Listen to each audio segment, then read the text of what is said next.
Lane Community College Board of Education special meeting will now be called to order. Celia, will you please call the roll? Kevin Alltucker, Here. Denise Diamond, Austin Fulnagi, Here. Steve Mattel, Here. Zach Mulholland, Here.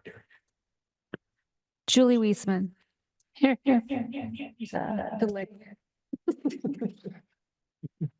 Having just a little too much fun. Yeah.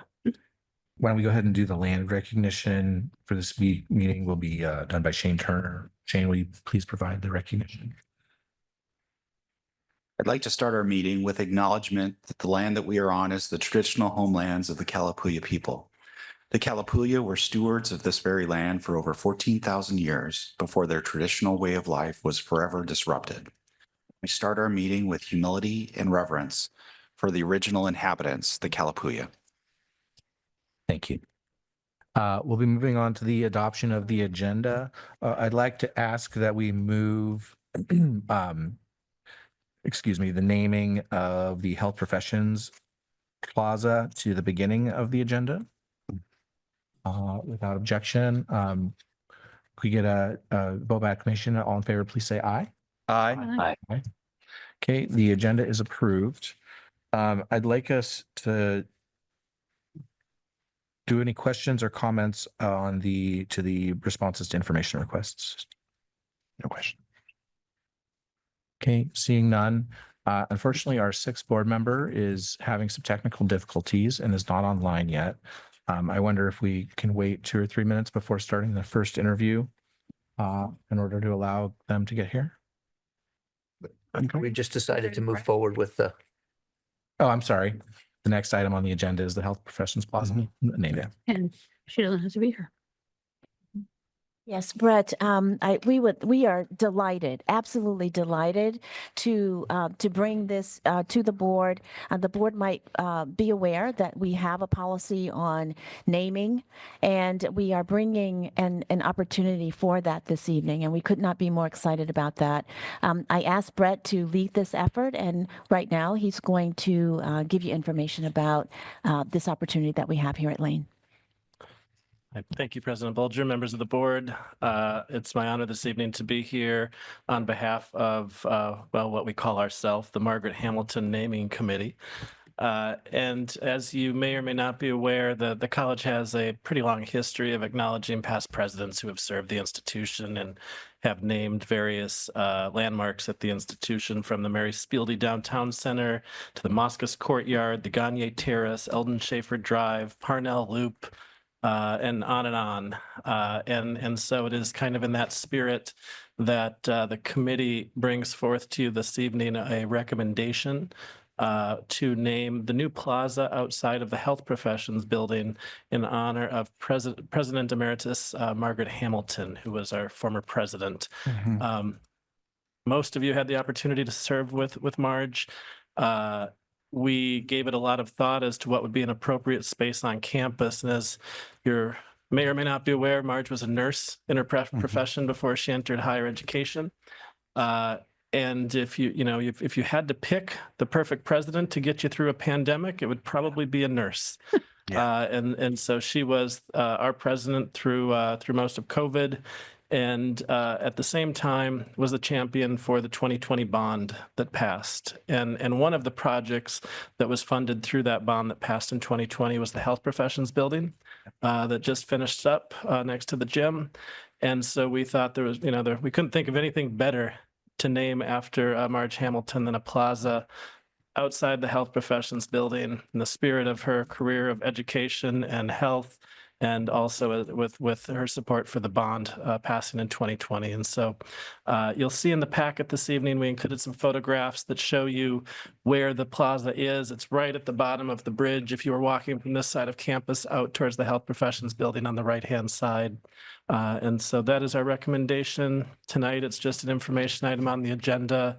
With your support, we'd love to bring it back in January for action. Yeah. Austin Fulnagi. Yeah, thank you for the clarification that this is an information item, not an action item tonight. Thank you so much. And yeah, I am in full support of this moving forward as an action item in our January meeting. Thank you. Yeah. Same. Any other questions, comments? Only that, Steve Mattel. very classy move. I'm sure you had a lot to do with it, Brett. Good job. Okay.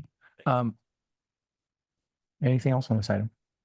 We will now move on to interviews for the Zone 7 at-large vacancy on the LCC Board of Education. Each candidate will be given 20 minutes to respond to the questions. At the conclusion of the interviews, the board will recess for 10 minutes, 10-minute break before deliberation and voting. Denise and Kevin, Kevin, I'm going to ask you if you could ask question number 5, and Denise, if you could ask question number 6. Got it. Thank you. Can we invite in our first candidate?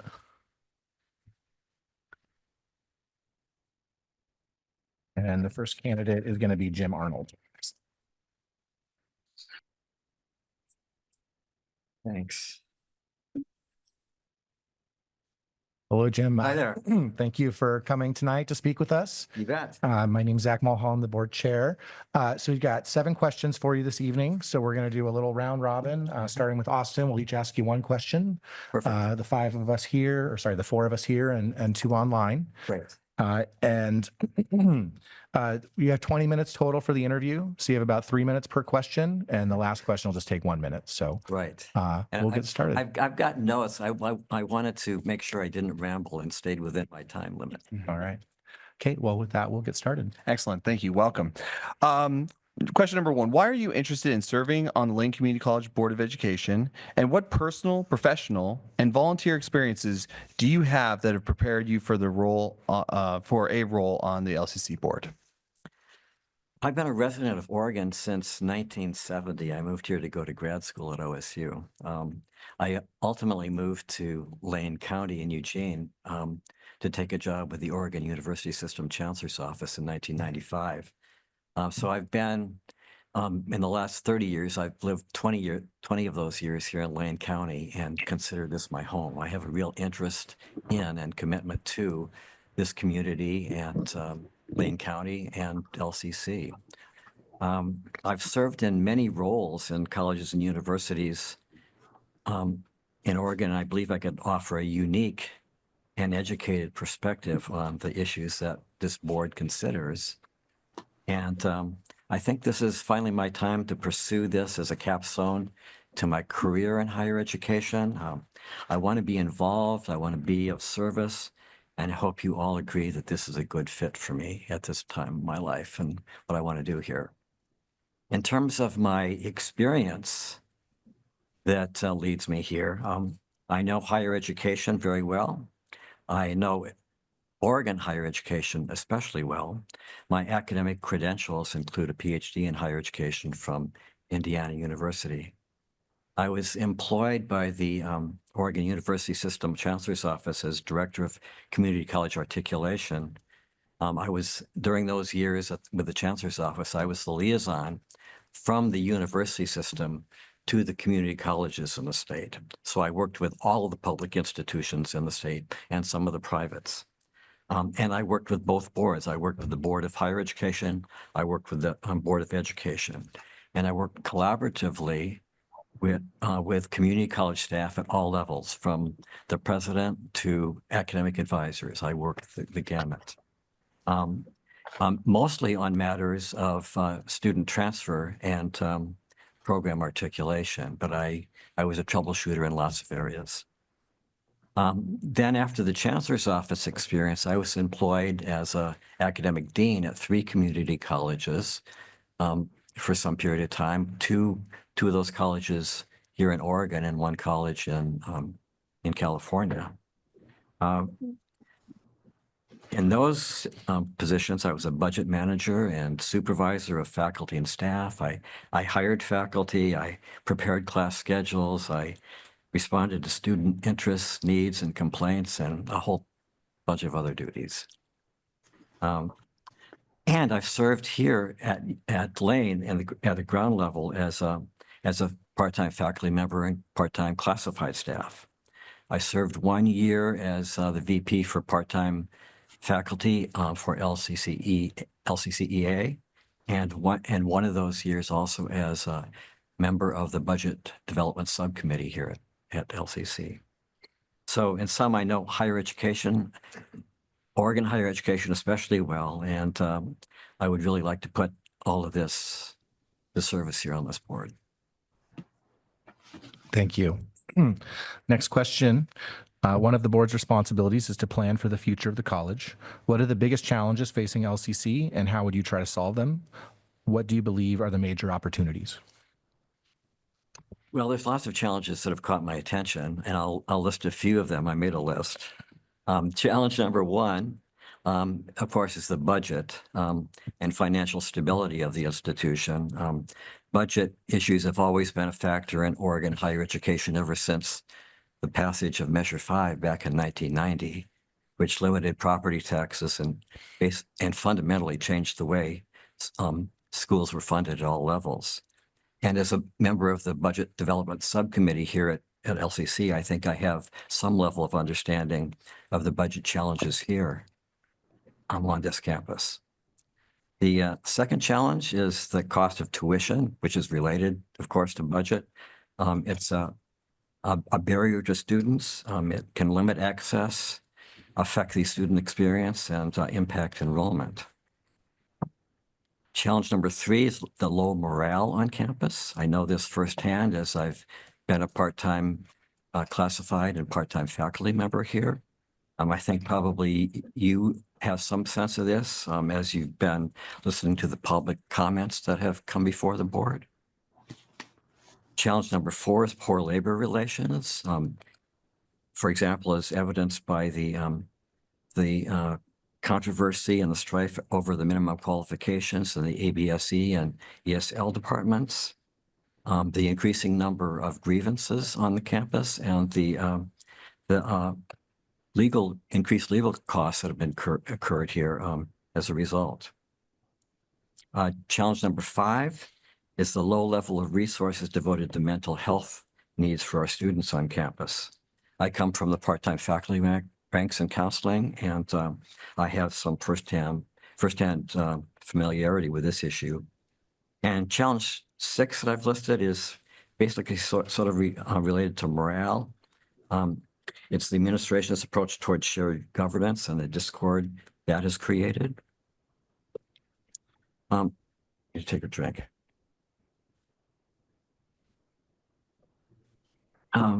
In terms of trying to solve these issues, well, that's not actually the language I necessarily use.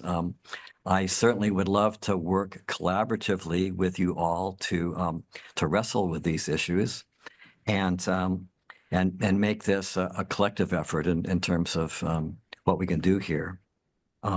In terms of approaching issues, I sort of approach this as I would an academic. I think it's a matter of asking the right questions. I like to ask questions and try to figure things out. And I think the better the questions, the better the understanding of any problem, and the easier it is for answers to emerge. The opportunities that I've listed here is, as the governing board, we would have the opportunity to provide the leadership that will help make LCC as healthy an institution as it possibly can be. And we have the opportunity to encourage and support the administration's work to enhance morale by improving labor relations. Thank you. Is it possible for him to see the clock? Just so you know, you have about a little under 13 minutes left. Steve, go ahead. Hi there, Jim. I don't see a clock. How you do? Oh, boy. Hi there, Jim. I'm Steve Mattel. I'm representing the South Eugene area. And I'm asking question number 3. The majority of students at LCC recently shifted from being mostly transfer-seeking students to a majority of students now pursuing degrees in career technical education. What do you think Lane Community College's role should be in meeting the community's workforce development needs? I'm going to have to abbreviate my answers, right? I think I'm going to skip right down to the latter part of this answer that I've got written out here. I actually think LCC is already the place that the community looks for its workforce development needs, given our career technical associate degrees, as well as other programs such as career pathways that provide short-term trainings and certificates. So perhaps we can continue to get the word out about our already successful efforts here. And especially the new ITech building, which is bond funded, high profile, something the voters have approved here. It's a new facility that we should certainly showcase for the recruitment of students and faculty into the career technical fields that we offer here. Looking at the clock. Okay, Julie. Question number 4. Yeah. I'm Julie Weisman. Diversity, equity, and inclusion is an important pillar of the LCC's mission. What is your experience working on these issues? How do you see equity initiatives and efforts supporting the success of LCC students? Well, I see DEI as a philosophy and a value system to which I subscribe, and as well as a set of policies and practices that can be implemented. I was probably involved in DEI before that term even existed, in terms of working in programs that were very diverse in terms of their populations, such as I was a director of a federally funded TRIO program on the Western Oregon University campus. Probably the most recent example of my involvement in something that would be of a DEI orientation would be my position as a dean and hiring faculty. I was a dean over science and technology and math areas, and I was able to hire women into fields that are typically male dominated. So, I just wanted to say, as long as we're talking about DEI, I'm aware of the diversity value statements on the LCC website, and I support all of those. But it occurs to me that on this campus, we probably have more work to do in this area. In fact, it's likely one of our major challenges, one that I neglected to answer back in question 2. For example, I'm aware of the process of consultants coming to campus to investigate a racial discrimination complaint against faculty, counselors of color, and the perception of retaliation against those complainants. And I know that on the survey of the Gallup survey that asked the question of everybody at this institution is treated fairly regardless of individual differences, et cetera, LCC scored in the 8th percentile nationally, which I view as problematic. So while I support totally the values espoused on our website regarding DEI, I'm thinking perhaps that we have a ways to go in enacting those values here. Kevin? Jim, hi, my name's Kevin Altucker. I have one of the at-large positions on the board. Yeah, hi. Lane County and the city of Eugene have climate action plans, and LCC was a stakeholder in developing these plans. How can community colleges lead in modeling sustainable practices and training the next generation of clean energy workers? The previous campus that I worked at was actually very green oriented, and I worked on projects there that would point to that. I worked on a couple of bond funded improvements to campus. I worked on a PE building that was remodeled that included a parking lot that had chargers for EVs and canopies that had solar panels on top. I was the administrator that was most directly involved in building a science, math, and nursing facility that I went through from the architectural stage to the ribbon cutting that came in at LEED Gold certified. And I'm aware that we have similar buildings on campus here. I'm aware that the center building on campus here is, I believe, LEED Silver certified, I think. And the downtown center, I think, is LEED Platinum. So in terms of what we're doing here, I think we're setting an example. We have charging stations in the parking lot outside. And as far as academics, we have two um, associate degrees, one in energy management and building controls technology, and one is sustainability coordinator. So given these facts, it would seem that we're modeling sustainable practices here through our infrastructure and also our academic offerings.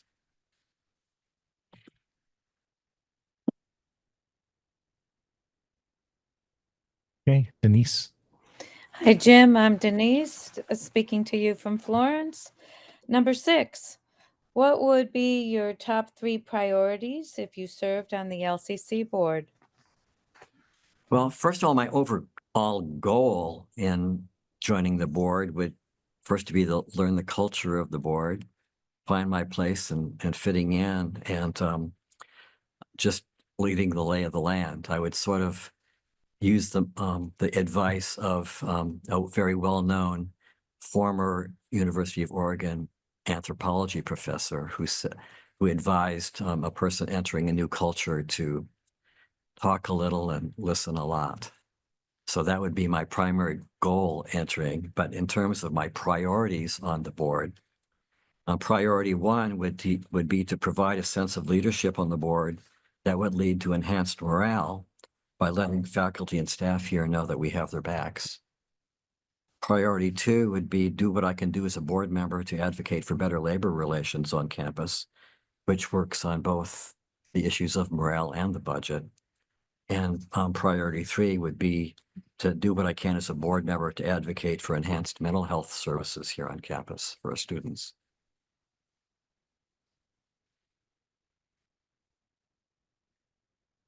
Excellent. I got the last question, number 7. If selected by the board, do you plan to run for re-election to this position in 2025? Yes, and I would hope to win so I could continue to be on the board and offer some continuity and stability here. Of the very few people I've talked to about this, that I was actually engaged in talking to you tonight about the possibility of joining the board. I know I have probably at least 6 votes out there that that I could gather for running for election.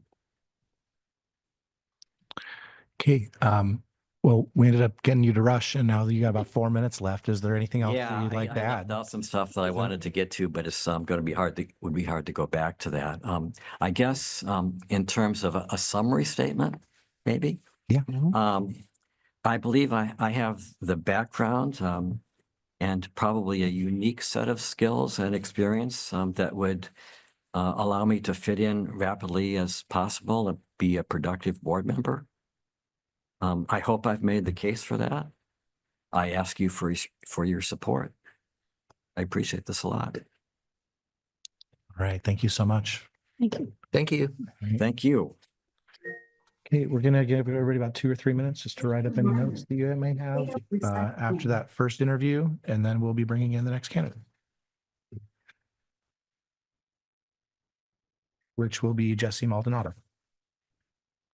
Thank you so much. Thanks a lot, guys. Hi, Jesse. I'm Zach Mulholland. I'm the board chair. Thank you for coming and speaking with us tonight. So we're going to do a round robin of questions. So we'll start here and we'll just work our way down here. So 4 here and 2 online. We'll ask you questions. Great. So 7 questions in total. The 6 are the first 6 questions, about 3 minutes each, and then about 1 minute for the last question. Perfect. So with that, we will get right into it. Excellent. Hi there. Austin Fulnigi, represent East Lane County. Why are you interested in serving on the Lane Community College Board of Education? What personal, professional, and volunteer experience do you have that prepared you for a role on the LCC board? Great. Well, first off, I want to thank you all for the opportunity to be here. As somebody who used to serve in government, I know that the job that you're doing is a very thankless job. So let me be somebody that thanks you. I know you're missing a lot of family events or other commitments for being here. And so thank you for doing that and the opportunity to be here. And really excited to tell you a little bit more about myself. So one of the most important things I feel a community can do is provide affordable and quality education for its citizens. I was very lucky to go to a small state school in my backyard in my hometown. Enrollment was less than LCC actually has. So one of the things I really cherished about that was I wasn't just a 7-digit number, right? I was a name to my classmates, to my professors, to the faculty on campus. So I really did enjoy that. And I think that LCC provides that opportunity to folks here in Lane County and beyond as well. So I really appreciated that.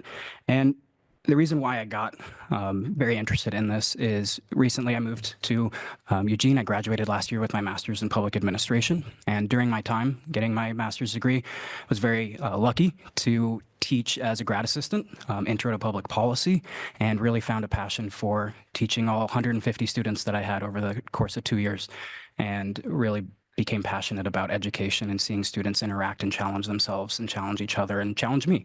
It was very inspiring. So that actually led me to, in 3 weeks, I'm going to walk into a classroom of 150 students as an adjunct professor for the second time. They let me teach that class now at the university, which was not something I expected to ever be an adjunct professor, but it's really pushed my passion for education. So really enjoyed that, and it's really pushed my passion for service.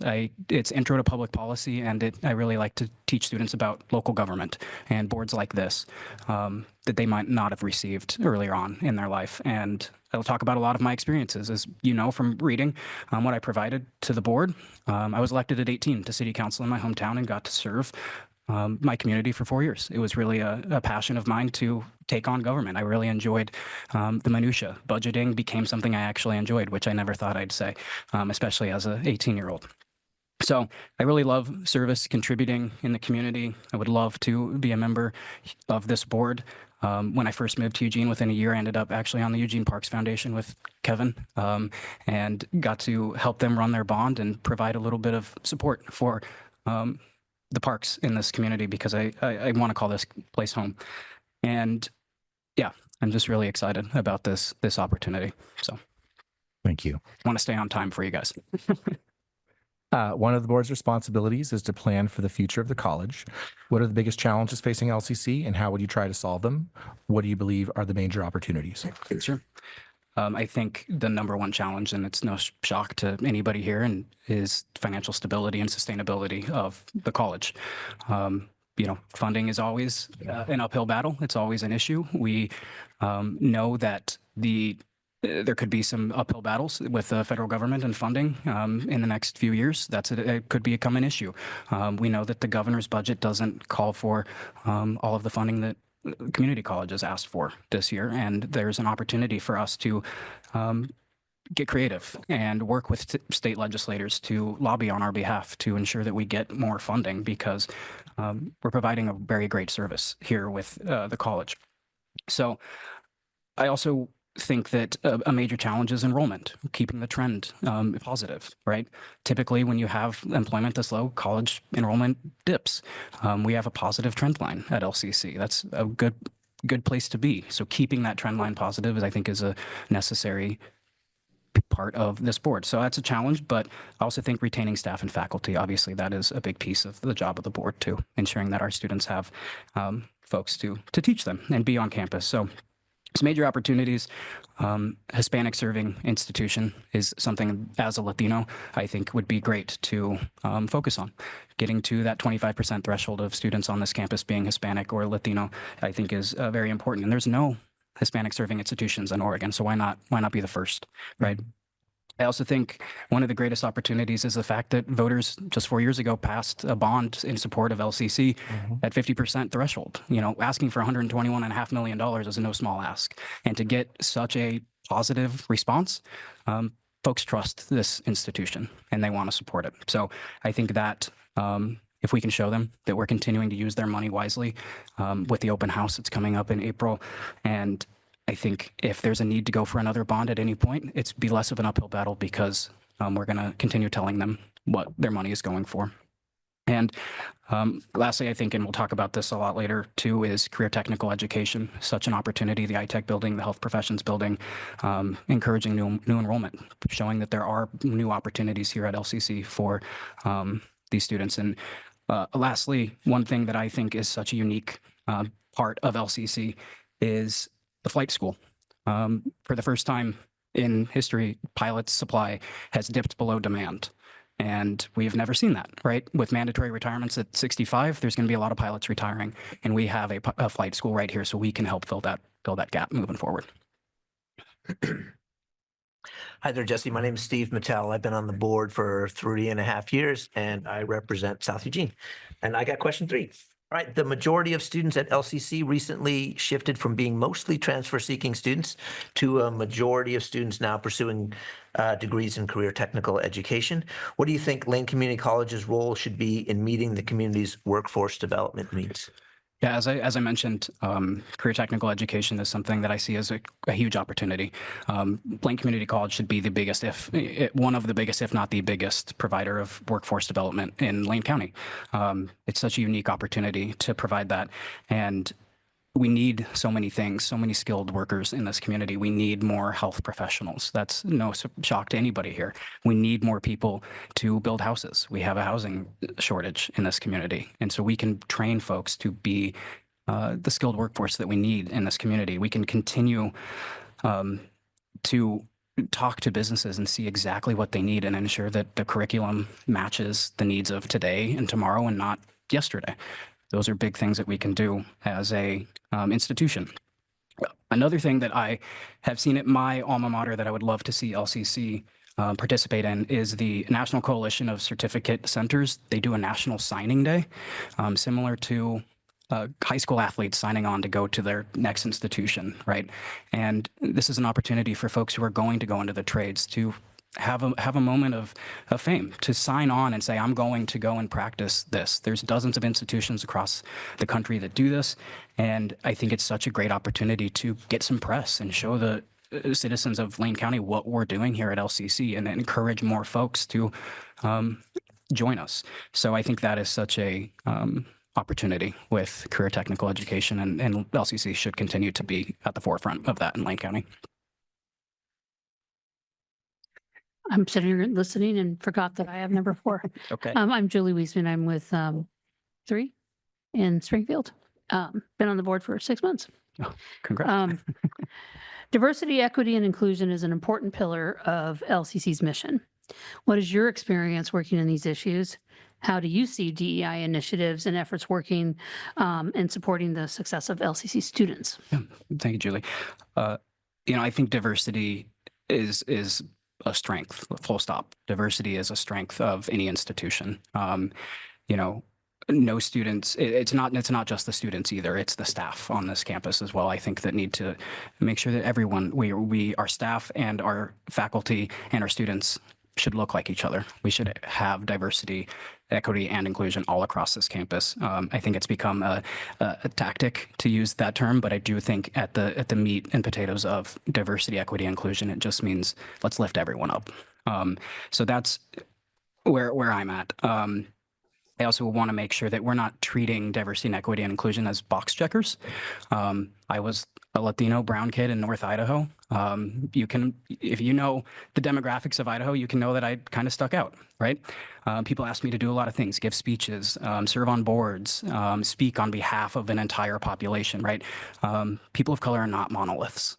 They all have stories, they have experiences, and they should be able to tell them in an open conversation and be a part of the conversation. I think that, we're all better off being around people who think differently than us, who speak differently than us, who have a different race or ethnicity than us. I think we all grow together. One of my first bumper stickers I ever had was when we all do better when we all do better.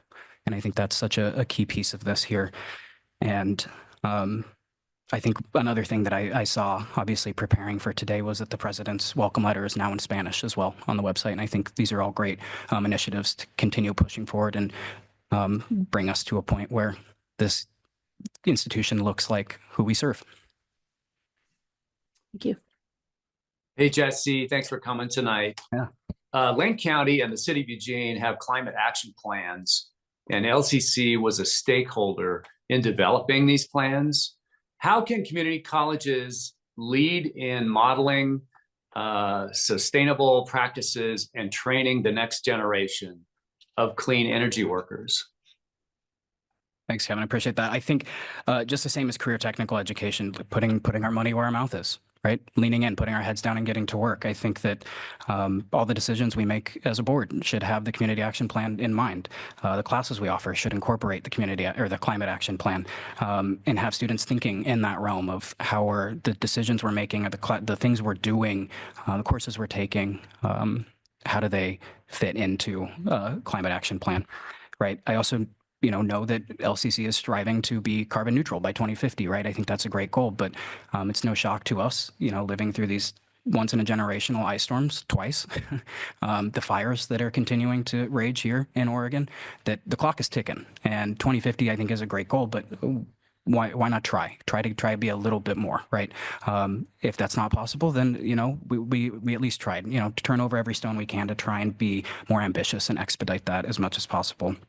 I think integrating sustainability into operations and continuing to do that, right? That's obviously part of the plan.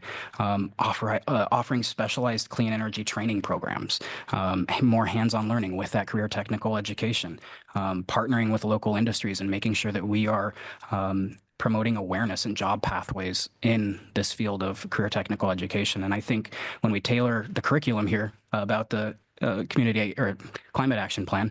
I really love community action plans, apparently. We need to understand what we have here, what is at our disposal. Sun is not one of them. We are not Arizona, right? We may have some more wind. We can capture more water. We can do geothermal. We can do different things here that I think should be on top of mind. And I think that is how we can work through that. Thank you. Hi, Jesse. Hola. ¿Cómo le va? Good to see you. Good to see you here. Thank you. Represent Western Lane, and I'm talking to you from Florence. Number 6 says, what would be your top 3 priorities if you served at the LCC board? Thank you, Denise. Great question. Obviously, as I mentioned at the top, and it's a part of the strategic plan, obviously, is financial stability and sustainability. I think that is number 1 priority of the institution, continuing to support a capital campaign that is provide an opportunity, an avenue for more funding of the university to provide stability, right? As I mentioned, that deficit, working with the legislators, ensuring that there is still funding and prioritization of institutions like LCC and getting our fair share of that. I also think, as I mentioned, understanding the community support of LCC, if and when there needs to be another bond campaign. That's part of the process. And I'll tell you what, I've never met a bond campaign I didn't like. I love a good bond campaign. I've worked on campaigns since I was 15. And bond campaigns are so great because there's no party attached to them and people are able to rally around education. And I think those are fantastic. So there's my one of my treasures of my time is bond campaigns. I also think, as you mentioned, it was such a prominent question here today, is continuing to provide a trained and skilled workforce for Lane County, and graduate students that are ready to enter the workforce on day 1, or after they've taken a couple of naps and maybe go on a vacation or something, but get a workforce that's ready to go and continue to work on that. I also think continuing high school roadshows, going to these high schools, telling students that, what, we've been kind of forced into 4-year degrees. When I was in high school, that's kind of what we were told were our options. We're 4-year degrees, and that was really it. That's starting to change, and I think we should be at the forefront of making that change, right? Continuing to go to these high schools and saying a 2-year degree is something you can get. You can come and get a certificate. You can get an applied bachelor degree here at Lane Community College, and continuing to show them that it's right here in their backyard too. And then lastly, I think continuing that trend of enrollment and pushing for becoming Hispanic serving institution, I think, is another big one. And if I could take a privilege and say 3.5, I think getting a baseball stadium that is modernized and revived. I'm from a baseball family. My grandpa used to coach Little League World Series teams, and baseball's a passion. Okay. Apologies. How long ago did we lose you, Kevin and Denise? Jesse was done with question 6, and he needed to be asked question 7. Got it. I'm more than happy to repeat the. Yeah, apologies. Do you mind That's fine. repeating I can your do it response again. to I'll try and question make 7, it, just so try and they make it have it? better this time. Yeah. Excellent. All right. And as soon as Brett restarts the clock. Okay, perfect. Excellent. If selected by the board, do you plan to run for re-election to this position in 2025? Yes, 100%. As I mentioned, right? You can't get everything done in 5 months, so I would be honored to run again, and that is why I'm here today. Is because I want to serve on this board. I don't want to do it for 5 months. I want to do it for longer than that. Okay, you have a few minutes left. Is there anything else you would like to share before your time's up? No, I just appreciate again the opportunity to be here. Thank you for having us here. Thank you for taking out time of your Wednesday night here. So I appreciate it very much. Okay. Pleasure to meet all of you. Thanks, Jesse. Thank you. Thank you. Okay, take about 2-3 minutes. Let folks jot down any final notes they have, and then we'll invite in the next speaker, which will be Dan Isaacson. Good evening. Hi, Dan Isaacson. Thank you for coming in tonight. We are going to have, so we have 7 questions in total. We're going to do a round robin. So we'll do the first 4 here and then 2 online and then back to Austin for the last question. We have 20 minutes in total. So you got about 3 minutes each for each question. The last question will only just take a minute. Okay. Okay. So with that, we will get right into it. Fantastic. Hello, Austin Fulnagi, representing East Lane County. Why are you interested in serving on the LCC Board of Education, and what personal, professional, and volunteer experience do you have that prepared you for a role on the LCC board? Well, I want to serve LCC because LCC served me. I graduated from a very small town in Southern Oregon on a Saturday morning, and by Monday morning, I was enrolled here at LCC. I experienced my education in a way that was simply unimaginable at any other institution or any other state. Since I left LCC, wherever the road took me, I always knew that it started here.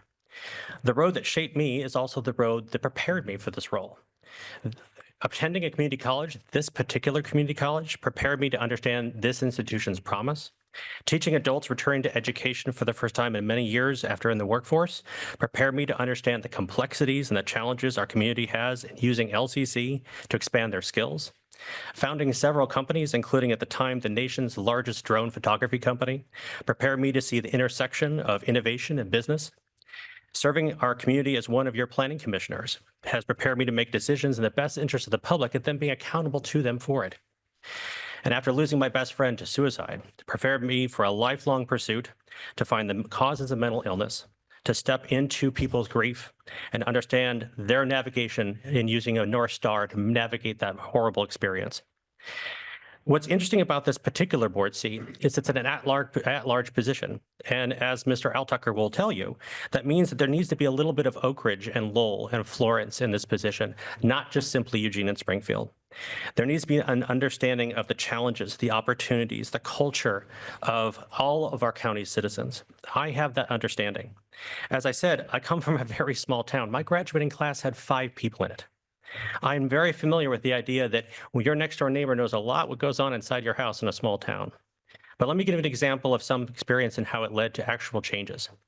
The suicide rate here in Lane County is 4 times greater than 84% of the counties in the country. And when COVID began, everyone in the mental health community locally got to work and brace for the worst. As co-chair of the Suicide Prevention Coalition in Lane County, we got to work training over 900 people throughout Lane County to act as a neighborhood mental health neighborhood watch. Aside from the usual suspects like social workers and teachers and healthcare providers, we trained cab drivers, construction workers, and bank tellers who saw regular business clients coming in.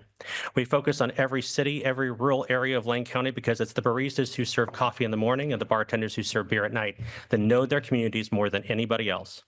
That requires boots on the ground, active listening, and relationship building. As a result, we mirrored the rest of the country, finally seeing a decrease in suicide here in Lane County for the first time in 20 years. Excellent. Thank you. Thank you. Next question. One of the board's responsibilities is to plan for the future of the college. What are the biggest challenges facing LCC, and how would you try to solve them? What do you believe are the major opportunities? Planning for the future of LCC involves navigating both persistent challenges and transformative opportunities. The most significant challenge isn't one that we will ever fully be able to address, but we have to continually be focused on it. And that is maintaining alignment between what the business community needs and what we offer. This includes ensuring that we are preparing students with the skills that are relevant to an ever-changing job market while maintaining a cost structure that makes education accessible and competitive. To tackle this, we must remain adaptable, inquisitive, and open to innovative approaches, balancing forward-thinking strategies with fiscal responsibility. While we explore new initiatives, we must always be on guard against overextending our resources or pursuing fleeting trends that do not align with our long-term mission. The public's trust is a precious one, and we must handle it with care. On the other hand, our greatest opportunities stem from our ability to adapt and evolve. By responding thoughtfully to the changing needs of our community, we can solidify LCC's identity as a place where dreams are nurtured, second chances are given, and futures are forged. I want my son to enroll in an LCC unimaginable and unrecognizable to the one that I did, but still be the launching pad for their dreams. The challenges and opportunities facing LCC are two sides of the same coin. The ongoing work of bridging the gap between our workforce needs and our educational offerings will define the college's role and our community's growth. By remaining adaptable and intentional, LCC can not only overcome obstacles, but be also leveraged against them as opportunities to innovate and to lead.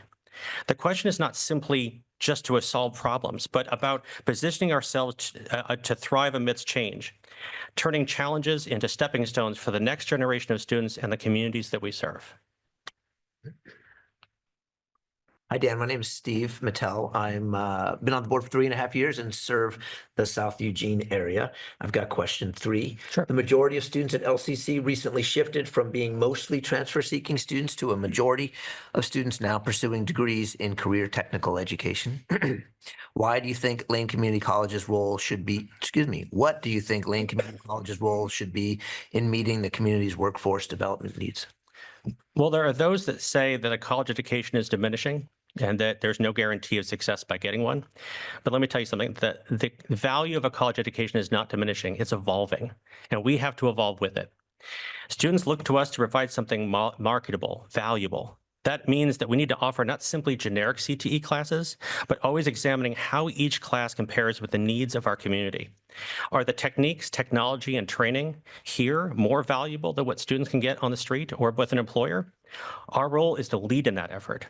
I think we should be continually looking locally for our business and labor partners, but thinking globally in terms of what our economy will be demanding from our working families, always with an eye on what is within our capabilities as an institution.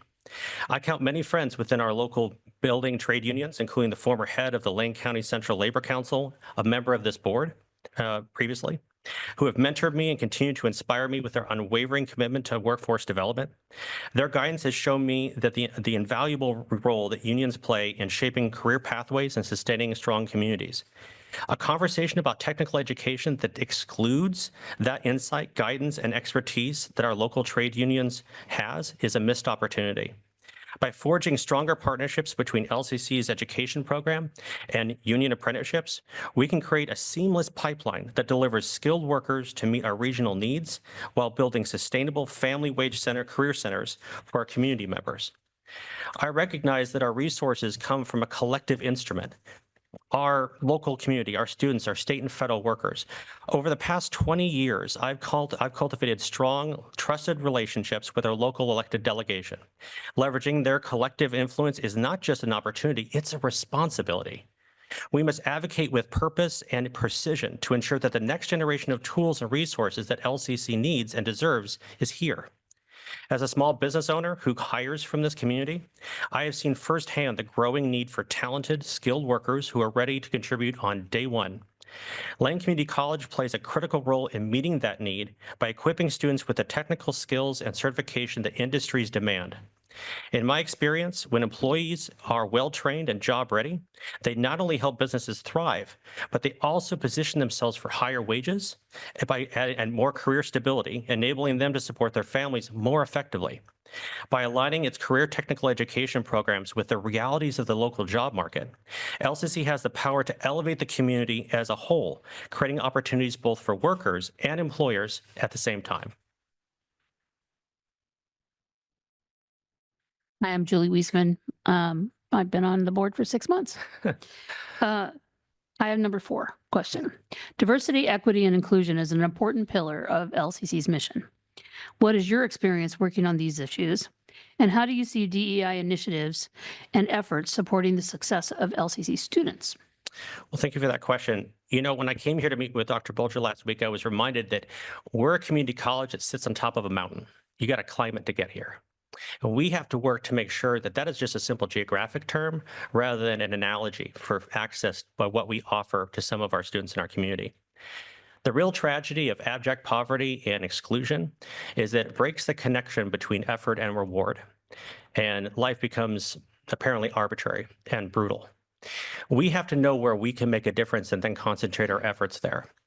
If you take any community across a country, you will find that intelligence and ability, aspiration are all evenly distributed across the society, but organization, investment, and opportunity are not.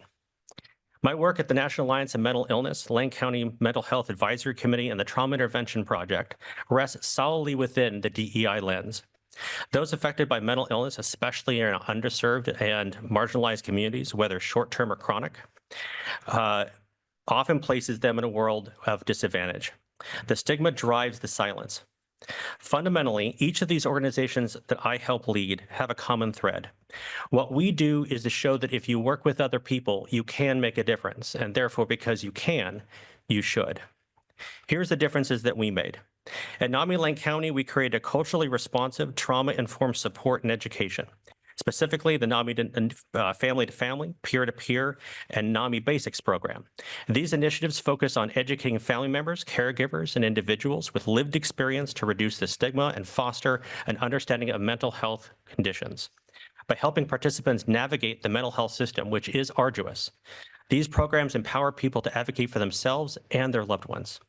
As a former college educator, I know that our student success is tethered to not only our instructors, but our institutions' understanding of the challenges they face to even arrive at the starting line that other students enjoy. We can support our students here by looking at increased financial support, removing barriers to enrollment, having a staff that mirrors the communities we're seeking, offering non-academic assistance like partnering with our nonprofit community on support that they can lean on to be successful. I've shared the lives of those seeking the promise that LCC offers. I've stepped into their grief and their unmoored moments. I've taken that 2 a.m. phone call and stood on dimly lit street corners in the middle of the night. What I found were people who dreamed just as big a dream as anybody else. Theirs is just a larger mountain to climb to get it. I know from my work that too much talent is trapped in exclusion, and we have to be actively prepared to defend our programs against national policy shifts. But while other institutions look to roll back DEI in their community, they do so with the full knowledge that they are denying their community its full potential and making LCC that much more attractive. Chair Mulholland, how are we doing on time? We have 8.5 minutes, plenty of time. Great. Hi, Dan. Kevin Altucker here. I'm one of the 2 at-large positions. Lane County and the city of Eugene have climate action plans, and LCC was a stakeholder in developing these plans. How can community colleges lead in modeling sustainable practices and training the next generation of clean energy workers? Well, thank you for asking that question. I deeply value the range of the expertise that this particular board brings. Mr. Patel, your work with the U of O Sustainability Program offers us not only practical insight, but also proven ideas that might be tailored to LCC's unique characteristics. Effective leadership involves not just innovation, but thoughtful awareness of the successful initiatives that are happening elsewhere, learning from them, and applying those lessons in interesting and meaningful ways. I had the privilege of working on Eugene's Climate Action Plan 2.0 as one of your Eugene Planning Commissioners, most recently setting Eugene's CFAC Parking Reform Code amendments, and those insights directly informed this vision. While we can lead by proving that greed is not a liability, community colleges like ours can showcase that sustainability isn't just environmentally responsible, it's a sound investment in both the future of our planet and our economy. This requires us to be agile and proactive, adapting to the evolving needs of our workforce. When we build or renovate, we have the chance for setting a standard for affordable, sustainable construction with LEED certified buildings. Every nail, every caulk line, every concrete block form becomes both a practical teaching tool for students and a living case study for our community. Here are 2 bold ways that we can lead by training the next generation of clean energy workers. Oregon just passed the milestone of its 100,000th electric vehicle registered in our state. This achievement opens up an incredible opportunity for LCC prepared students for careers in advanced battery systems and renewable energy storage. This kind of training would not only set our college apart, but directly align with one of the core goals of Eugene Climate Action Plan 2.0. Our housing is no questionably on the forefront of everyone's mind nowadays. The recently released Oregon Housing Needs Analysis done by the legislature projected that Eugene must add 27,000 new homes over the next 2 decades, an increase of 50% from the analysis was done just a year ago. Every single local, state, federal leader is pouring resources into solving this housing crisis, and we need workers equipped to build energy-efficient homes that will reshape Eugene's future. LCC can be the training hub for this skilled workforce, and we have the experts who will rise to meet this challenge. By integrating sustainability and workforce development, LCC has the power to not only meet the needs of today's economy, but shape a better tomorrow for Lane County and our economy. Thank you. You, Denise.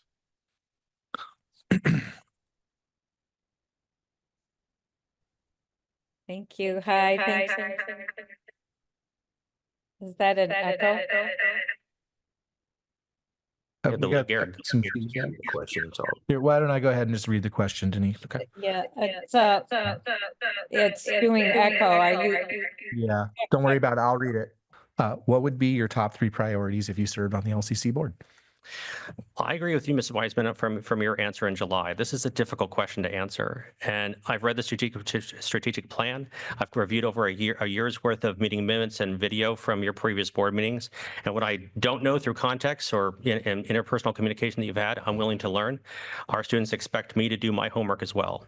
First and foremost, I believe that ensuring the financial stability of LCC is the top priority for any board member. This will always be the lens by which I make decisions. I understand that the stability of this institution directly impacts the quality of the education and the services we provide.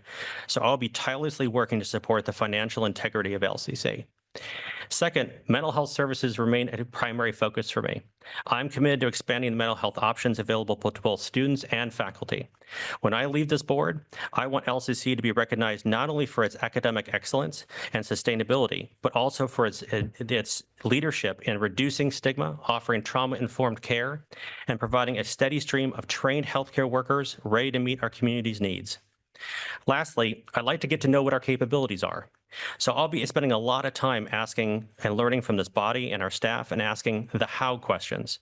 So much of my career has been answered and centered on 2 questions. What are we going to do? And how much money do we have to spend on it? I want to contribute by asking what is potentially a much more involved and much more important question. Besides what are we going to do and how much money are we going to spend on it? How are you going to do it? How are you going to maximize our effort and expand our impact so that our good intentions turn into real changes? How do you position yourselves in a changing economy? How do you figure out a way to give everyone who wants an access to an education here the ability to do so? How can we use our facilities conversation to inform us on the president's goal of securing new and non-traditional funding streams? It's not just how much money you have and where you're going to spend it. It's how are you going to do it? Excellent. Awesome. And the last question, if selected by the board, do you plan to run for re-election in this position in 2025? Yes, and my team is ready. Moreover, by my count, only 2 members of this board, including the president, was here when the strategy plan was put in place. So I would not be serving this board or the students or the faculty by adding to more turnover. I've helped lead campaigns for over 25 years in Lane County and Chicago, some with a much tighter timeline than this. I understand that the commitment and the dynamics that are involved, as well as the challenges to keep such a short election calendar. My roots run deep here, and I know that when I'm knocking on doors and seeking a full term, I will be doing it for this entire board. Thank you. You have about 2 minutes left. If there's anything else you would like to add. No, I'll save you guys the 2 minutes. I appreciate your time. Thank you very much for having me. Thank you. Thanks, Dan. Thank you, Dan. Okay, the board will take about 2-3 minutes to write down any final notes, and then we will invite in our final interviewee, which will be Bob Brew. Thank you, Dan. Hi, Bob. Hi.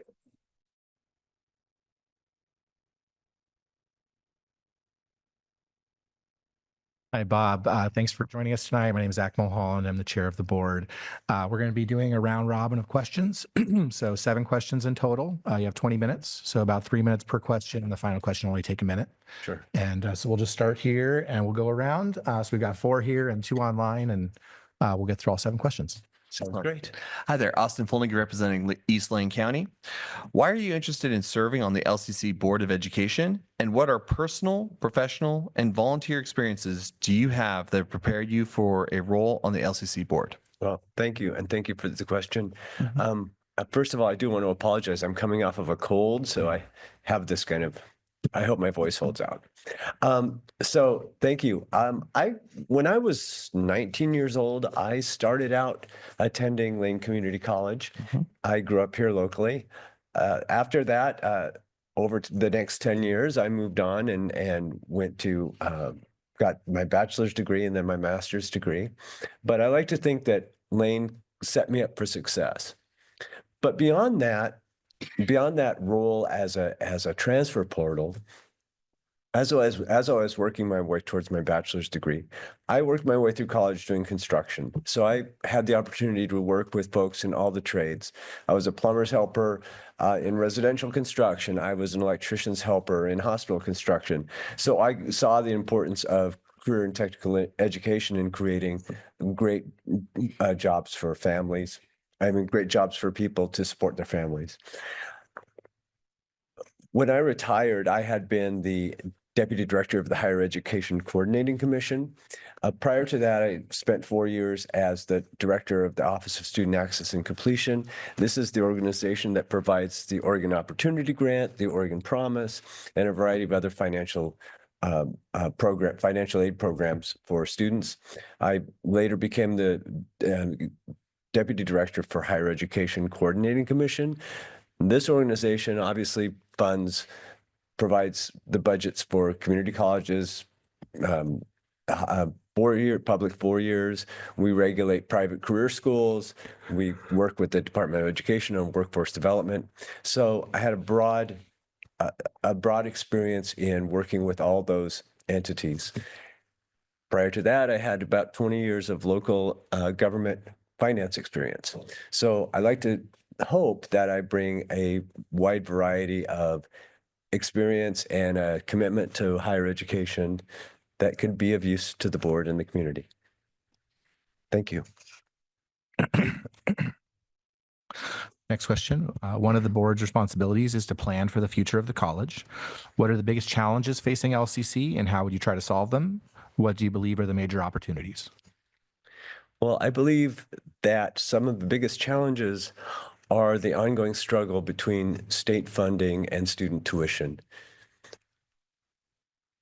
Colleges, universities, they cost money, and it's a constant tension between how much the state's going to pay for and how much the student is going to be expected to pay for.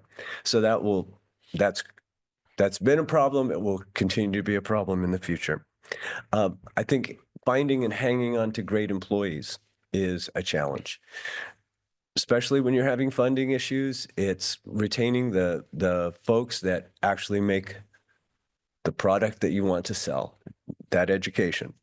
And the third challenge, I think, is to stop outs and dropouts, and the kind of eroding perception of value of post-secondary education. Major opportunities, I think, Lane Community College has great community relations. Your 2020 bond kind of shows the respect that you have among the community. You're investing in your capital infrastructure, and that's very important to stay relevant and provide the opportunities that you need to meet the community's needs. And I think your innovative program design, the Applied Baccalaureate, I think was brilliant. And so I think those are some of the great opportunities just to build on those.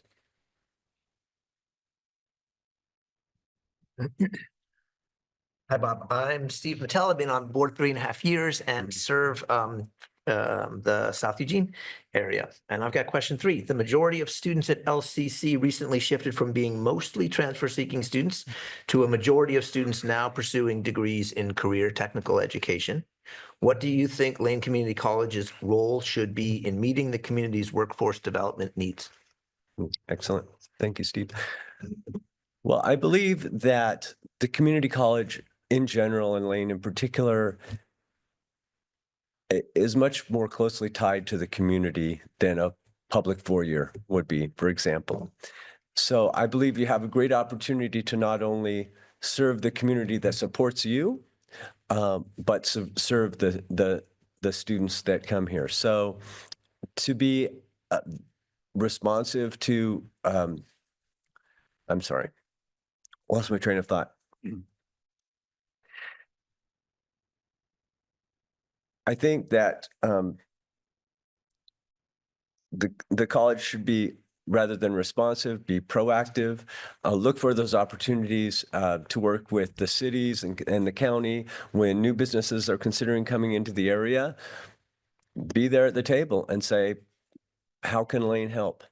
How can we be involved in developing the workforce? I know that Lane was involved when Sony came to town. I know they were involved when Hyundai Hynix Semiconductor came to town, but it was kind of at the back end rather than at the front end. And I'd like to see Lane be right there at the table at the beginning. Thank you. Hi, Bob. I'm Julie Wiesman. I have question number 4. I've been on the board for 6 months. Diversity, equity, and inclusion is an important pillar of LCC's mission. What is your experience working on these issues, and how do you see the DEI initiatives and efforts supporting the success of LCC students?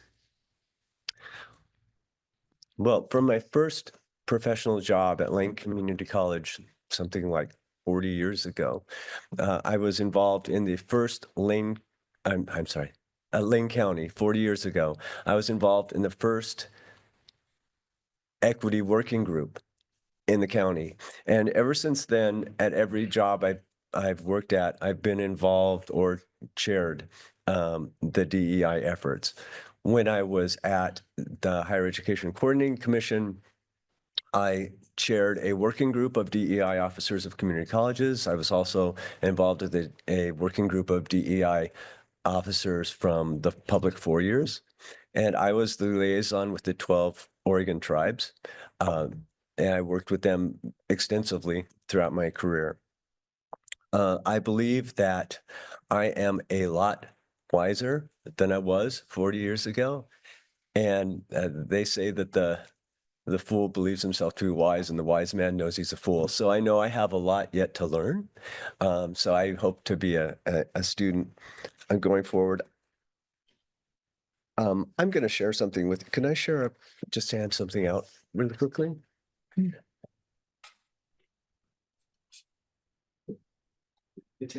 of course. Yeah.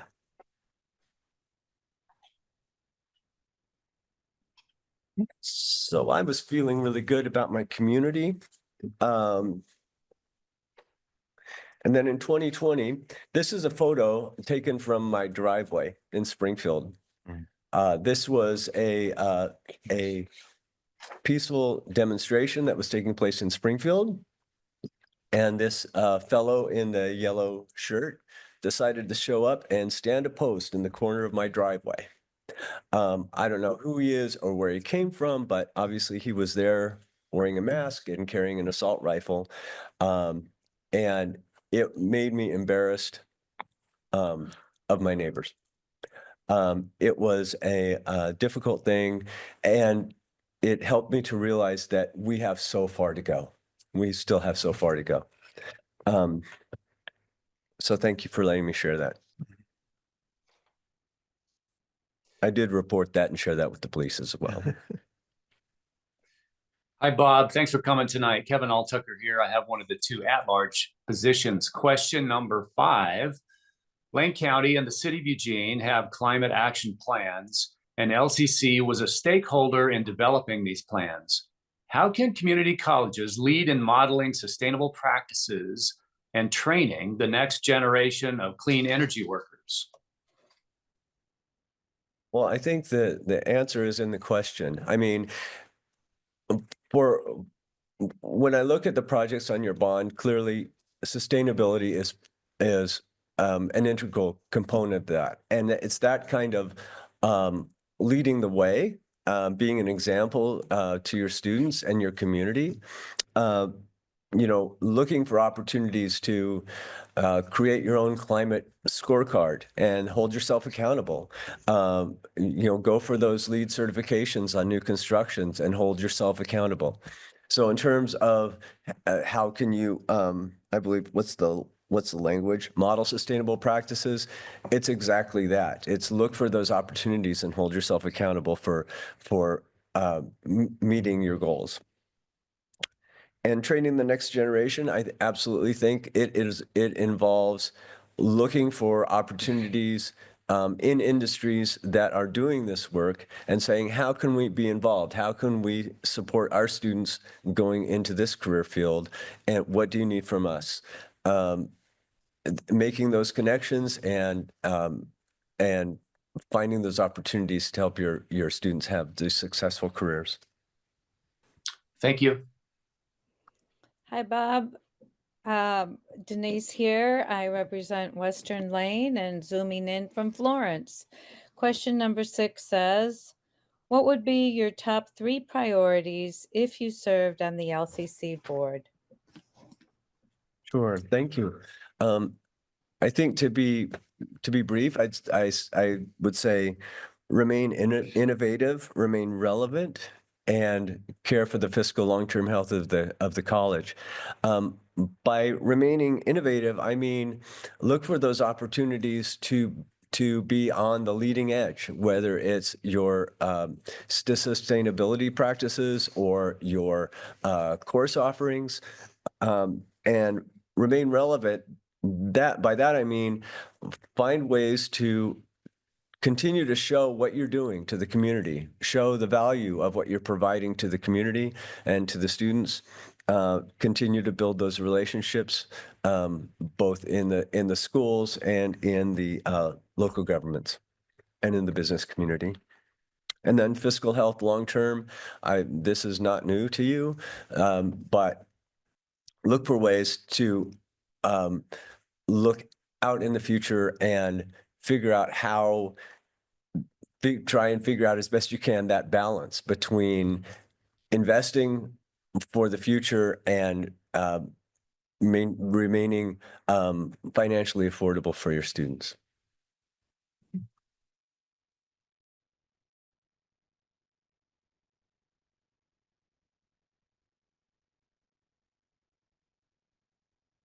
All right. Thank you. If selected by the board, do you plan to run for re-election to this position in 2025? I do. Excellent. Okay, you have a little bit of time left. Is there anything else you would like to add or share before you leave? I don't think so. I apologize a little bit. I'm still a little foggy from my cold, so my answers weren't as brilliant as I'd hoped they'd be, but I appreciate your forbearance on that. And I appreciate the opportunity to speak with you, and I look forward to hearing from you. Thank you. Thank you for very coming and much. speaking tonight. Okay, with that, we will take a 10-minute recess until 8:10, and then we will come back and discuss. Thank you so much, Bob. Thank you. Thank you. Okay, it looks like we're back with everyone. Denise, can you hear us? Yes, thank you. Wonderful. Okay, so the way we're going to do this is we're going to ask everyone to name their first preference for who to select and why. And we'll do a circle. And then if we have a consensus candidate off the first round, we'll stop there and nominate that person. And if not, we'll have you name your second choice preference and why, and then also name your third choice preference at that time. And so if we could actually start with our online folks, and then we'll do the circle in the room. Kevin, do you want to start us off, and then Denise? Sure, I'd be happy to. Thank you.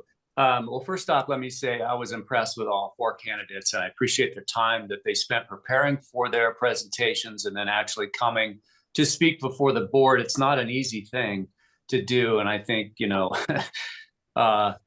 we saw some nerves a little bit from each of the four candidates, and that's to be expected.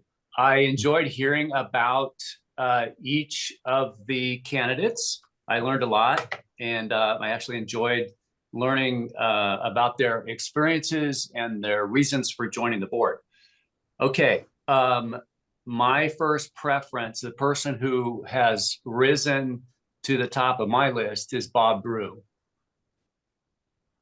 And just quickly, Bob has, in my mind, the right combination of experiences that this board needs. He's got higher education experience with the HEC board, the Higher Education Coordinating Council. He has been an elected official with the City of Springfield City Council. He has financial experience with both the state of Oregon, City of Eugene, and the City of Springfield. And he is someone who I don't believe is seeking higher political office, which is it's my that's important to me. So Bob Brew, number one for me. Thank you. Denise, can you go next first, please? Yes, my number one is Jesse Maldonado. I too appreciated all the candidates taking their time, and clearly they were prepared and knew a great deal about LCC and numerous alumni, which is was really fun to hear about. I really appreciated his energy and focus, his ability to appreciate budgeting and bond campaigns. I thought was excellent. And I do think that our goal of a Hispanic serving institution is worthwhile, and having faculty, staff, and board members who look like the community is also very important. That's my first choice. Thank you. Julie and Steve, want to start on this end? I don't want to go right now. Okay. Sure, I'll go. My first choice is also Bob. And my reasons are not really all that much different than those stated by Kevin. I just felt like I guess there's a few of the things I'll add in addition to things that Kevin said. The experience, right, just really speaks for itself. It's really incredible, right? It's the budgeting experience, the higher ed experience in a range of ways, that his own direct experience as a student at LCC.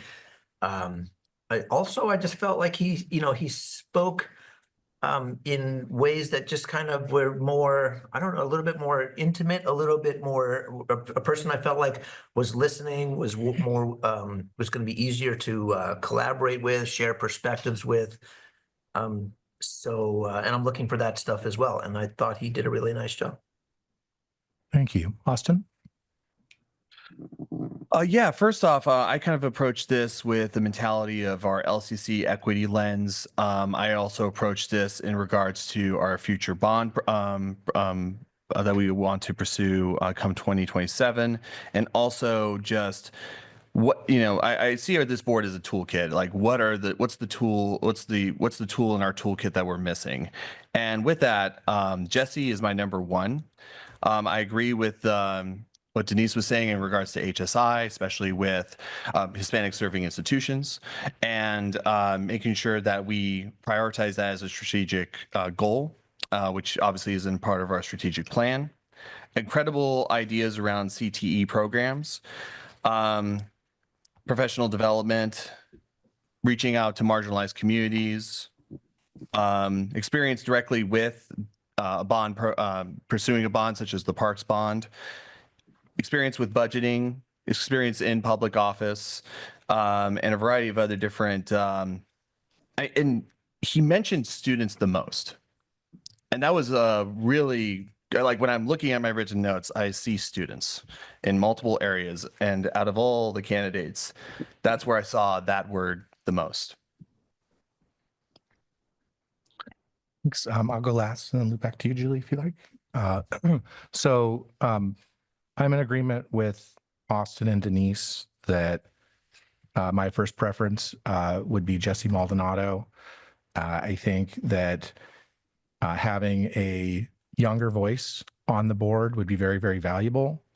When I was reading Jesse's letter to the board, it was actually like I felt inspired by like his story as a second generation Mexican American, trying to do right by his family, and the fact that he has, at a very young age was the youngest elected city councilor in the state of Idaho, and has come here and has hit the ground running and earned his MPA. I think he's an incredibly exciting candidate that I would be happy to support. Well, as I mentioned in Monday's meeting, I don't believe that I don't support appointing a position at this time. I want to acknowledge all 4 candidates. I think we have 4 candidates that are actually very good. I think that our community will have 4 candidates to choose from, should all of them choose to run for this position, the at-large position, or any one of the 4. There's 3 other positions that will open in May, mine included. And so any one of these, well, one of them can run for mine, but their positions are all up for election. And I think that it's not our job to put someone in place for only a 6-month term. This is, her position is up for reelection and triggering a election in May to finish out the remaining 3 years of that term. And 6 months into it, we don't know that any one of them, if we were to appoint somebody, would get elected. And being the 6-month appointment to this board, I still don't know enough to feel like I am a fully rounded, fully capable and effective leader and board member. The learning curve has been so dramatic and so high that, so I'm at 6 months right now, and we're talking about putting someone on board whose term will be over in 6 months. And if they get elected, great, but if they don't, it's over. And to be able to, they can't learn enough to be effective. And we don't need to do the business. We don't need to put someone on the board for 6 months to do the business of the college. And I don't believe that our community voted you all in for you to appoint someone for 6 months that they're going to then be voting on in May. And I think that this is something that needs to be left to the voters, and I do not think that we should be. So in that case, I can't participate in the first choice, second choice, or any of that because I don't believe that we should be doing this at all. Okay. Thank you. Thank you. So we've gone through our first round of preferences. Does not appear that anyone has majority support to get 4 votes at this moment in time. So I think what I'd like to ask us to do is to go through our second and third preferences in the same order as we did the first round. And so if you could speak to your top preference for second preference, and then also name your third preference, we'll start with those online. Kevin? You got the mute, Kevin. Oh, you're muted. Sorry. Classic Zoom mistake. Sorry about that. I actually don't have a second or third choice. So Bob Brew is the candidate that I would support. And so he's my number 1. I don't have a number 2 or 3.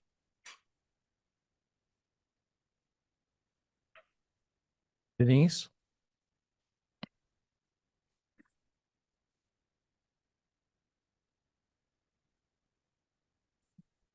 Loser. It looks like it.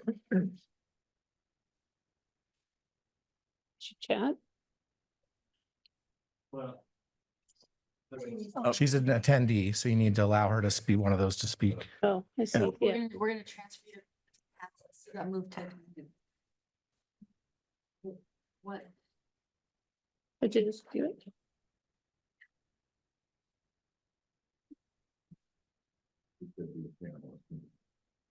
Okay, looks like you're back on. Unmute her. If you click unmute, do you see the? I see unmute. I see start video, but Yeah, but I can't see you guys on my computer. We can hear you. Everything fell Yeah. to the bottom of my screen. Anyway, I can talk and hear, but I can't see anybody. So Denise, There it if you goes. could, There it oh, goes. Thank you. if you Thank could you. say who your second preference is and why, and then also name your third preference. Chair, you're speaking to me? Yes, if you could name who your second Yes. preference is after your Yes. first choice. Okay, my second preference is Dan Isaacson. Okay. I'll just, I know we're moving along, and I took up too much time with technology, so I'll just leave it at that. Okay. Sorry about all the tech stuff. You're good. Steve, do you have a second preference? Did you ask her to do a third too? She said she didn't want to for some reason. I don't think she understood that we were doing two. Okay. Can you do you have a preference for your third preference? Could you name that as well now, Denise? I guess that would be Jim Arnold. Thank you.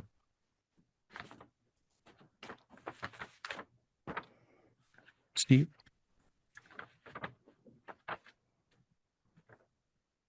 Still thinking. Would you mind going to the others? Yeah, I'd probably be influenced by that. Austin?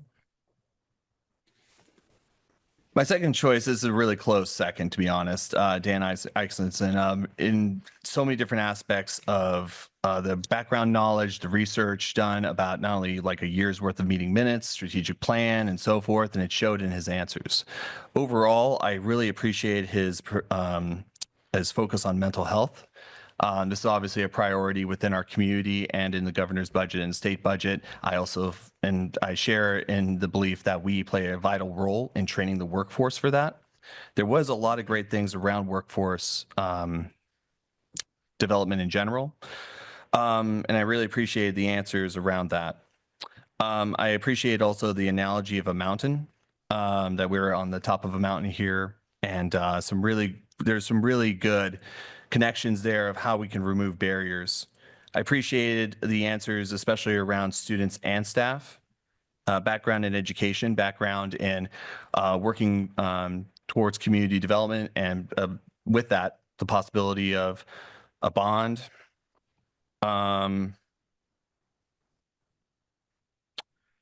25 years of experience, which was really incredible to see that both in the written materials and in his background. And adaptability, especially during time periods like the pandemic. You go first. And then who's your number Yeah. 3? Apologies. My number 3 is Jim. And not to lose anything from great work on the interview, Jim. I really appreciate that. At the same time, though, I do want to implore my fellow board members who are either choosing not to make a choice or for their second and thirds. The people of this county deserve representation, and it's not up to us to take away that representation. They pay taxes into Lane Community College, and they deserve representation here at this community college. And denying them that representation, even during this time period, is not right. I implore my board members to reconsider this, because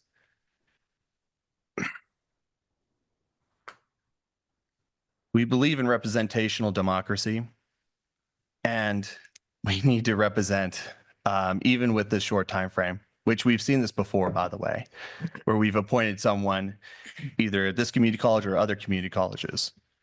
I know there's no legal requirement to do this, but again, I believe in the voters to make their own choice at election day, but we have a really important responsibility to them now. And thank you, Jim, for your comments in the interview. So, frankly, Denise, Can I ask a technical question, yeah. Chair? If we don't fill the position, right, by this process, and the board remains an even numbered board, doesn't that affect the various votings, I guess, that will be occurring in this fiscal year and until election of several different seats? In order for the board to operate and to approve motions, it requires 4 votes in the affirmative. And so only having 6 members on the board sets up the possibility that you would not be able to get 4 votes for either of 2 directions if there was a split vote, and the college would not be able to move forward on any item that had a split vote. Thank you for clarifying that. Okay. So I also think that Dan Isaacson is the next best candidate. I think the willingness of him and Jesse to step up to the plate, not just for now, but for the longer term. I think one of the things this college needs is stability. I was very, very impressed with Dan's answers. And I think that his background, both as a business owner, as well as sitting on local boards like the Planning Commission, helping found both companies and nonprofit organizations that work directly with those experiencing mental health crisis, that at a time that we have an epidemic of loneliness in this country, and we need to provide additional support services for students, I think having someone from that background would be very helpful. And my number 3 choice would be also be Jim Arnold. I think that his experience with the Oregon University system, specifically working with articulation of transfer students, helping to create a seamless bridge between community colleges and our university system, that was where he spent a long portion of his career. He's written research papers on the topic of Oregon transfer students. And so that's why he's my number 3. And with that, we are back to you, Steve. Yeah, I'm just reviewing my notes.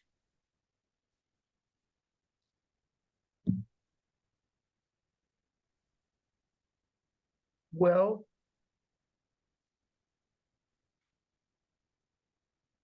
it's a tough call for me.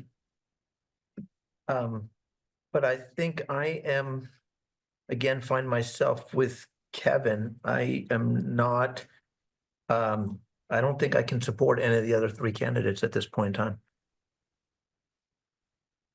Okay. Well, with that, it appears that we're going to get stuck. It looks like for 3 of us, we have a 1, 2, and 3. And for the rest of the board, they only have a number 1 that they're willing to support, which happens to be the number 4th choice for the rest of the board. So I don't really see a pathway forward to overcome that. Denise.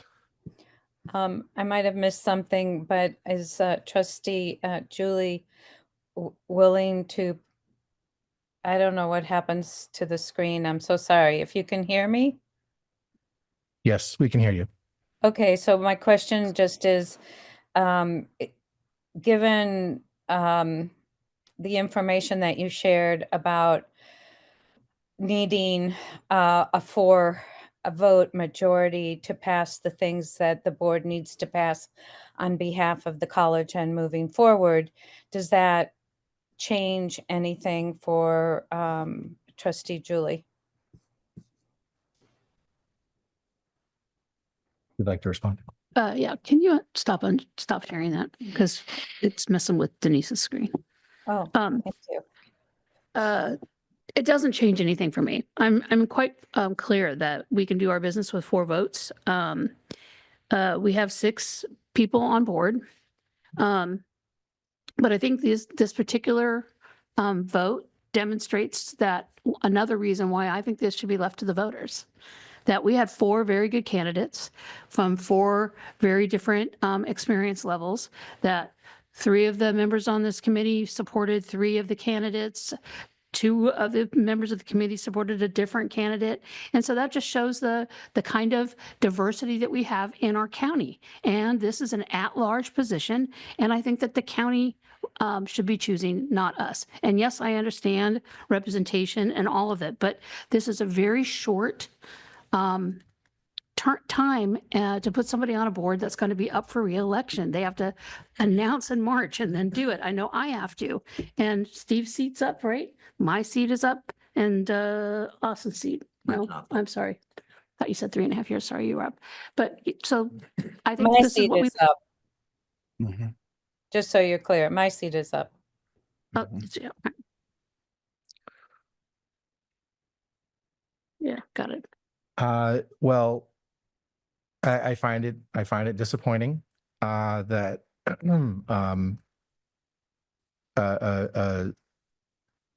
frankly, that some board members feel that there's only one choice when I think we had 4 people that all have great backgrounds. And so I'm a little bit disappointed that we can't move forward, that there's folks that aren't willing to go to their second or their third choice. And so I think I'll just ask for a motion to postpone indefinitely. If I've obviously asked and implored my fellow board members to reconsider. Board member Altucker, Vice Chair Altucker, can you explain a little bit more as to your reasoning why only one of these 4 individuals is your only choice? I would love to hear that from you. Sure. I mean, it's a little bit of a repeat of the support that I voiced previously. In my mind, we have one of the 4 candidates with the broadest and deepest and most extensive experience compared to the other 3 candidates. No one else has the array of experience that Bob Brew does. And that's the reason that he's my number 1. And each of the other 3 candidates didn't rise to that level of experience, expertise that Bob Brew did.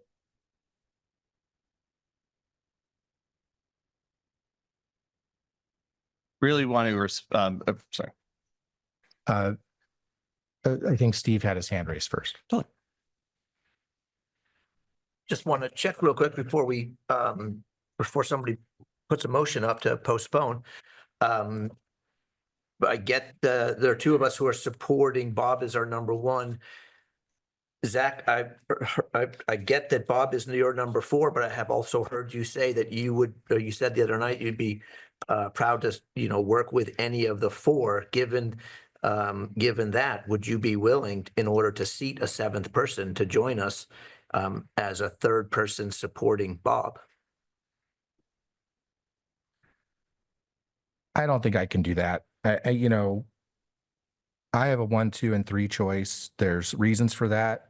I personally think that, for example, Jim Arnold has just as much experience in the Oregon University system as Bob does, being the liaison between the Oregon University system and Oregon community colleges. And that provides him a special skill set with regards to transfer students that Bob doesn't have, right? So for me, I think there's 3 candidates, all of which excite me more, that I think are going to stick around for longer. For me, in May, I thought Bob was maybe the best candidate, but the fact that he was unwilling to step up at that time to commit to a full term, to me, showed that he wasn't as committed to the institution as he needed to be. For what I think we need someone that's going to be around for 10 years or longer. I think this institution needs stability and someone that can learn and grow into the role and help this institution not just be great now, but be great in 10 years and 15 years. And so I see all 3 of the other candidates as being able to step into that role in a way that Bob wasn't willing to 6 months ago.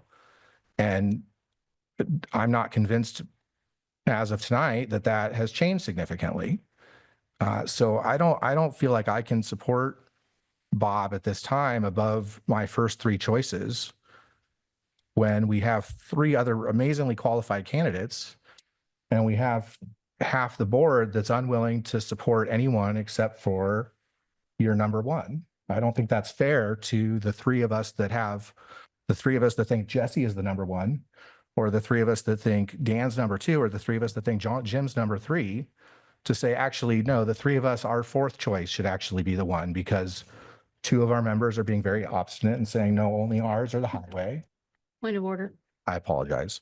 It's just a simple question. I'm not trying to Yeah. put you. So Paul, I don't think that would be fair to the other board members that think differently. I don't think it would be fair to the community where we think that the other three options are better, to say that, no, we're gonna cede to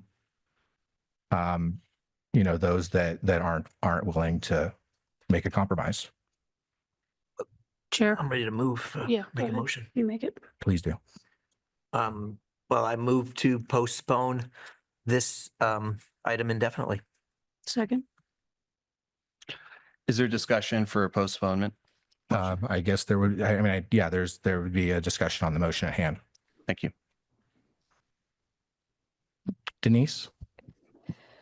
So my concern is that what we're seeing this evening will play out in important voting in the important voting that the college needs in order to move forward. And that is not a good view, and not one that the community needs, and not one that supports hardworking administration and the college as a whole.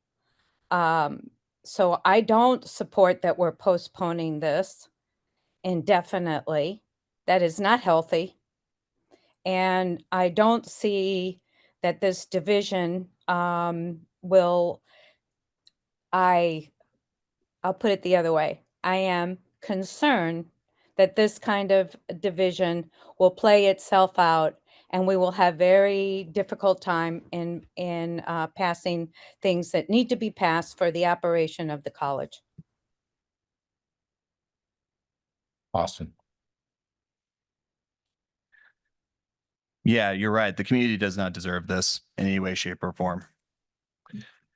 This is our equity lens. It's a document that one of our former board members asked that we always put at the beginning of our agenda so that we can review it and read it and consider it when making decisions about the populations that these decisions impact, the communities that it impacts, and that involves not only policies, programs, practices, and decision making. Only choosing one candidate and not considering the other three qualified candidates is exclusionary. Preventing an appointment of any kind is exclusionary and does not follow the values of the equity lens. The community does not deserve this. So we had a discussion. I'm I sorry. apologize.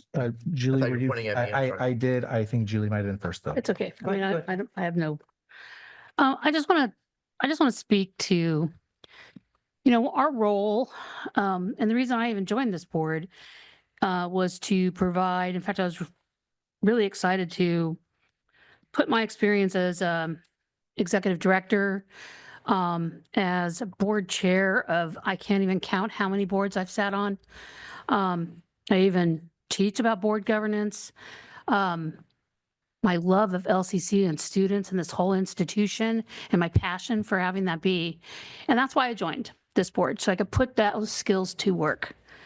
And I wasn't thinking about the politics of boards, in this board in particular. I wasn't thinking about the split vote that people are concerned about. I was thinking about collaboration and governance.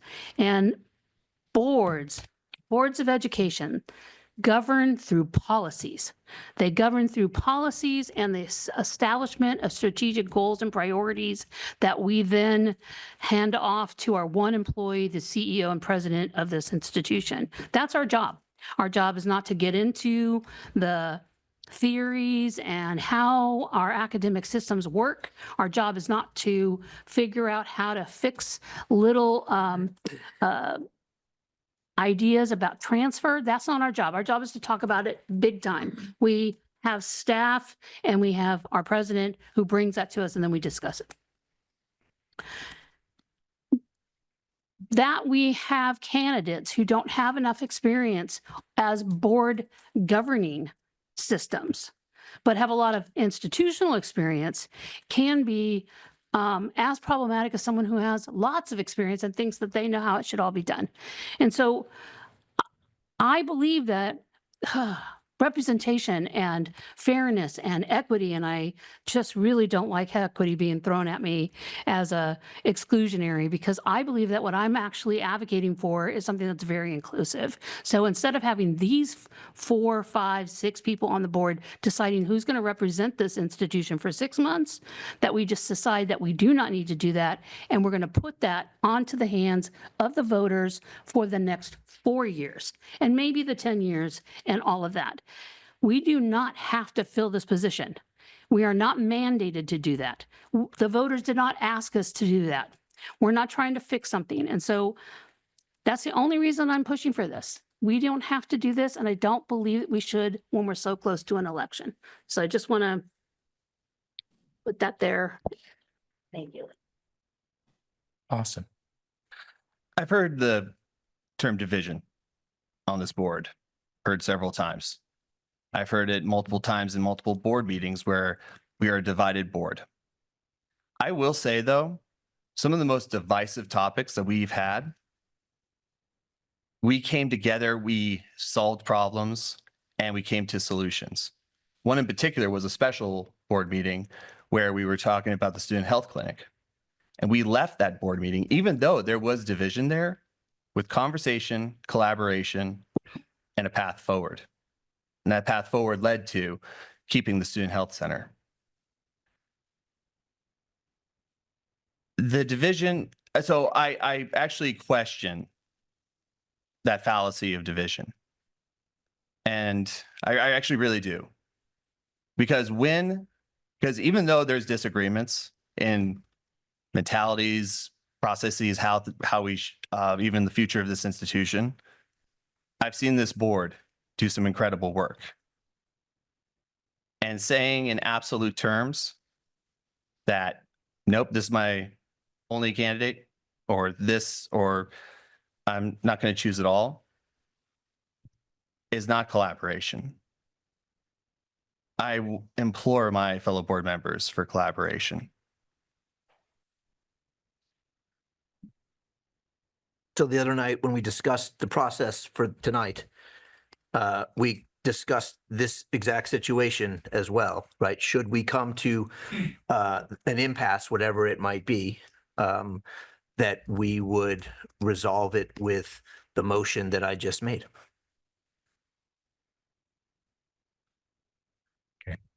Call the question?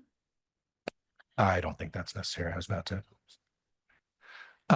But I'm disappointed. I would have really liked to have made a motion for, one of these candidates, but it's time to vote. So could we do a roll call vote, please, Sue? Yes. Kevin Alltucker, Yes. Denise Diamond, I'm sorry, could you repeat what we're voting on? The motion is to postpone this item indefinitely. No. Austin Volnaghi, No. Steve Mattel, Yay. Zach Mulholland, Nay. Julie Weisman. Yes.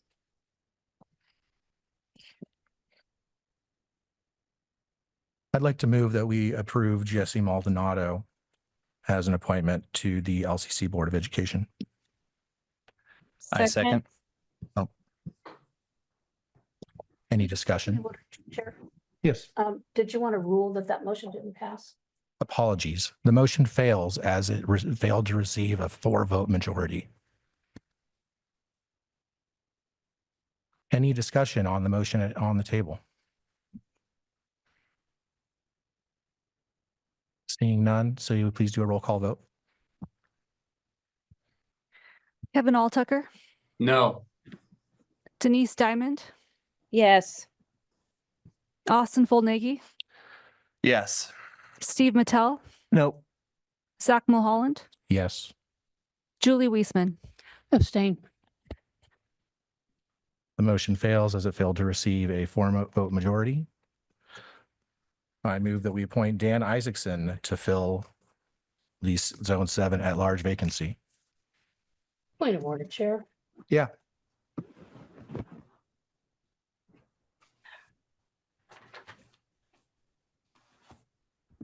Once we get through these, we'll go back to the original motion.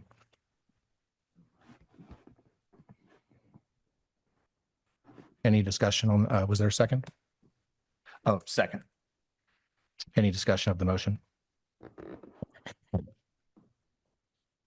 Seeing none, will you please do a roll call vote too? Kevin Alltucker, No. Denise Diamond, Yes. Austin Fullnagy, Yes. Steve Mattel, Nope. Zach Mulholland, Yes. Julie Weisman.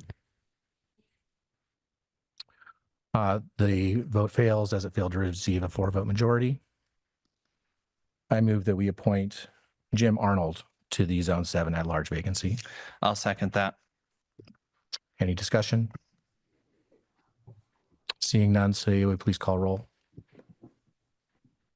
Kevin Alltucker, No. Denise Diamond, Yes. Austin Fullnagy, Yes. Steve Mattel, Nope. Zach Mulholland, Yes. Julie Motion. Weisman.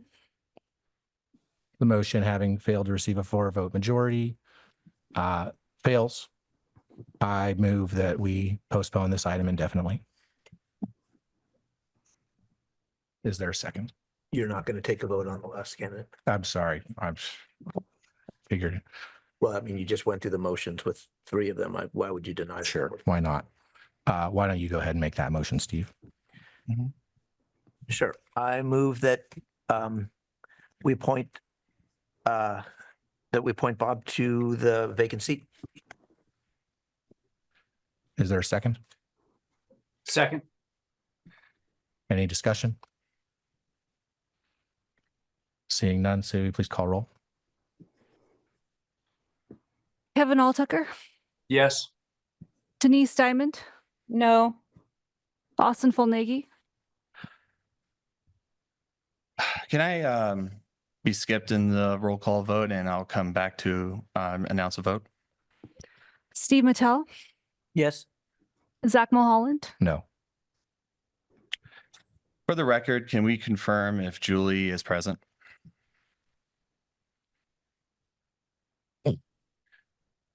For the record, Julie is not present. For the purposes of collaboration, I vote yes. The vote fails on a 3-2 vote.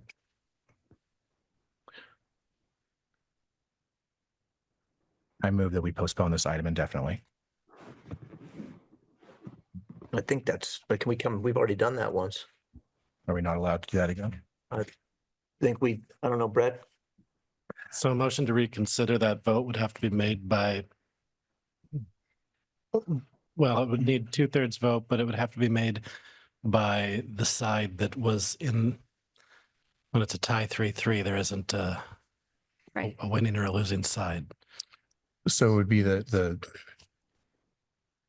Well, those who since I voted in voted, opposition. I voted against it the first time and now I'm trying to bring it back. Okay. So Yeah, then you're able to motion to reconsider. so I motion to reconsider the motion to postpone indefinitely. Is there a second? Can I second? I don't know. Just second. Okay, any discussion? Seeing none, so you would please call roll. Kevin Alltucker, Yes. Denise Diamond, Yes. Austin Fullnagy, No. Steve Mattel, Yes. Zach Mulholland, Yes. Motion passes. Motion passes. This item is indefinitely postponed. May I indicate the reason for my no vote for the record? Yes. Excellent. I ask in the spirit of collaboration, my fellow board members, that we take a breather, but we need to reconsider an appointment process here. We cannot do this to our community. It's Again, just I been stand- postponed indefinitely, which oh. means we can't. If you could let Austin finish his statement and then we'll close the meeting. Are you done, Austin? No, I'm not. Thank you, Chair. Again, I'm really saddened by, actually, no, I won't go there. For the sake of our community, I think we should highly, highly reconsider this. And for the record of why I put in a no vote is because I have faith and hope in that collaboration. That is the main point of this statement for my no vote. I implore my fellow board members that we reconsider this at a future meeting. Thank you.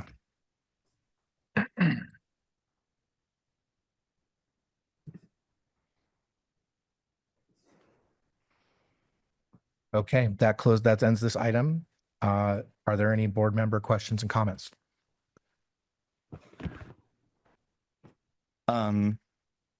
Please note on everyone's calendar of March 5th. Sorry.